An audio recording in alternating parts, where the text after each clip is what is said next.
I'm going to run through an outlook on what to expect for Buenos Aires looking ahead. First, as we take a deep pause, we've had so many different milestones every time we've gone together as a FIL Dev Summit community.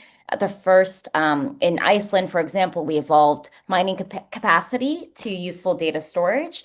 We were able to do a lot more focus on retro PGF, decentralized AI, compute, IPC, L2, Spark retrievals in Denver for FDS-7. And then in Brussels, in July of 2024, we talked a lot about hot data L2's PDP, FWS, which was a precursor to FOC, DP and interoperability, value accrual challenges. In Bangkok last fall, we talked a lot about the beginning conversations for PMF.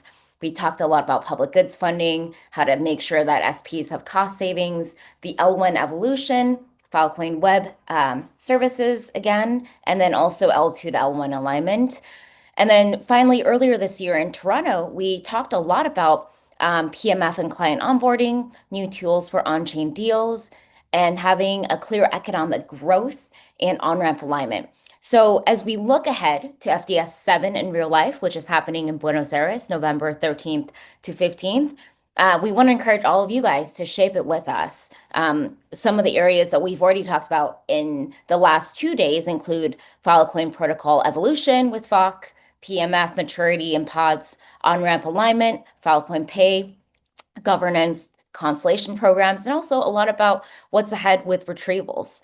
And before we get started on Buenos Aires or FDS-7, I did want to make sure everyone here had a good sense of what Argentina looks like. Argentina is actually an amazing place for us to all get together because it's actually a huge area of growth in terms of what we've seen in crypto adoption. Close to 20% of the population actually owns digital assets, which is the highest in Latin America. There's tons of transaction volume. There's over 10 million crypto accounts registered, which is 22% of Latin America's total. And then you see a lot of youth adoption and also stablecoin usage. So I wanted to set the stage for what we're entering into. I also wanted to talk a little bit about Crecimiento, which I know some of you guys may have heard of, but this is a movement that kind of launched in Buenos Aires in 2024 to position Argentina as a leader in cryptocurrency adoption. And so Juan and many others from Protocol Labs and the PL Network, as well as other Filecoin aligned teams, have been all part of helping make sure that the local builders in Argentina can really have a good grassroots adoption and making sure that local talent can really help contribute to major projects. So as a consequence of this movement, there's been a pop-up city, there's been its own hub. Juan can probably talk about this for a much longer and detailed time than I can. But I did also link a blog that was just published end of September, just recapping a lot of what's happened in the past year with Crecimiento. And, this one is around why it's the right place for the RWA evolution. So if you want to read the blog, I've put the QR code on the right. There's also going to be a Funding the Commons happening at the same time as in Argentina. And so this is just illustrate, like we've had so many great friends of the Filecoin ecosystem all involved in this. So as we head into FDS-7, I wanted to kind of talk about what are the key learnings we had from FDS-6. So a lot of you have given feedback that you really liked the virtual and in real life combo because that allowed for a lot of prep work to happen ahead of time versus in person.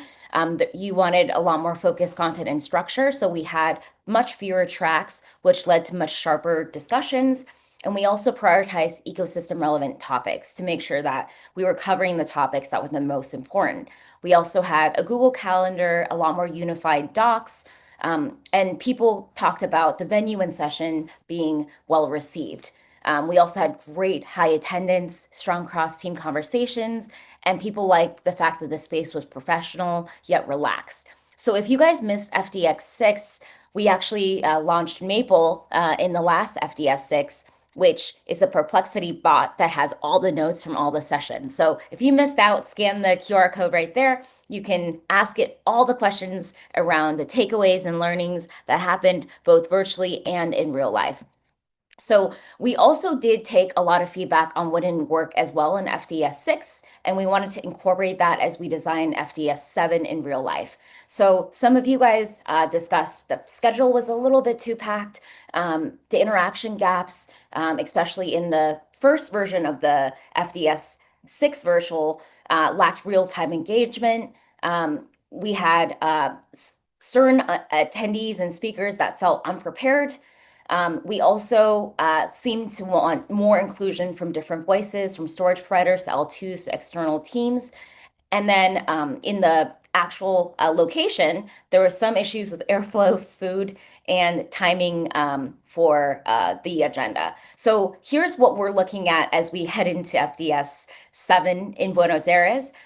We're actually making sure that we have enough time to talk about everything rather than sessions running long. So instead of 2 days, we're changing it to 3 days.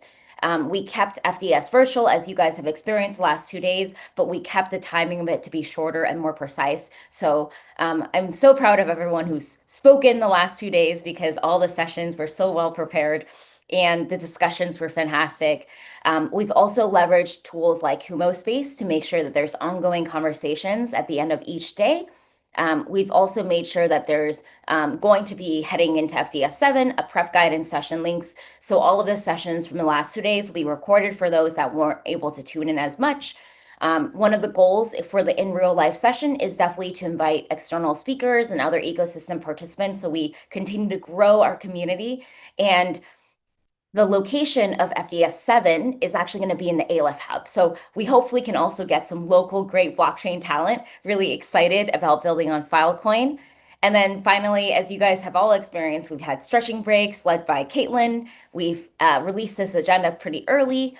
And then Kumo Space and other places have allowed us to have more social and cultural movements. But if you guys have additional feedback over the last 2 days, we would love to hear it.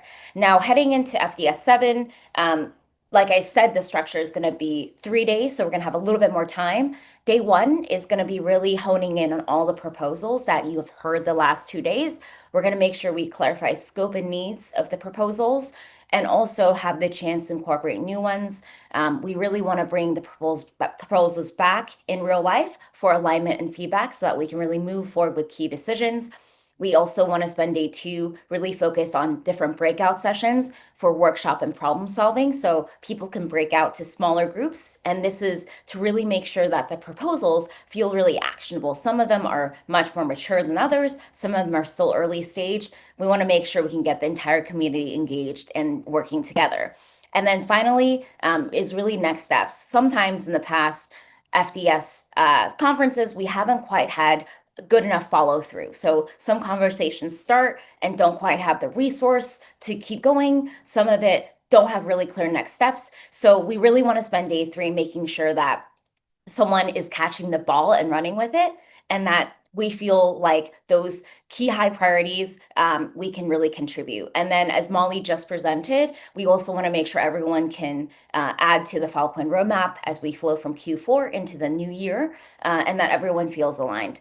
We're also going to be launching a new bot to help summarize FDS-7 outcomes in person. So the bot's name is Dulce, as in dulce de leche. So we're going to have a great note-taking tool. And then the picture you see above, beautiful, is the Aleph Hub. So it's a really beautiful space, and we're so excited to be able to be there in person.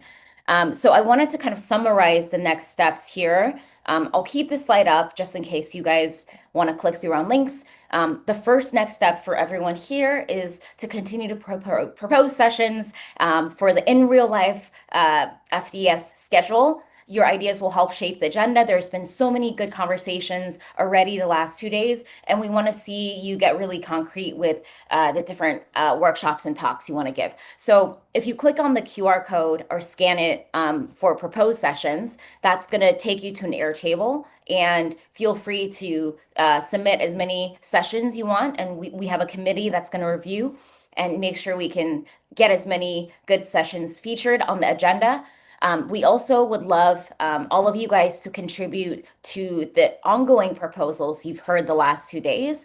If there's different proposals you've heard that you agree with, disagree with, or have ideas to make better, Definitely join the FDS-7 official Telegram discussion. You can use that space to really talk, go back and forth, find other speakers, but also find ways to help make some proposals even more concrete. And then finally, we have a special surprise for all of you guys that lasted through the end of today, which is registering for FDS-7. I know the in real life session might seem like it's still quite far away, but it's not. It's less than a month away. And we want to make sure that you can secure your spot to attend in person, as you've already attended virtually if you're listening to this.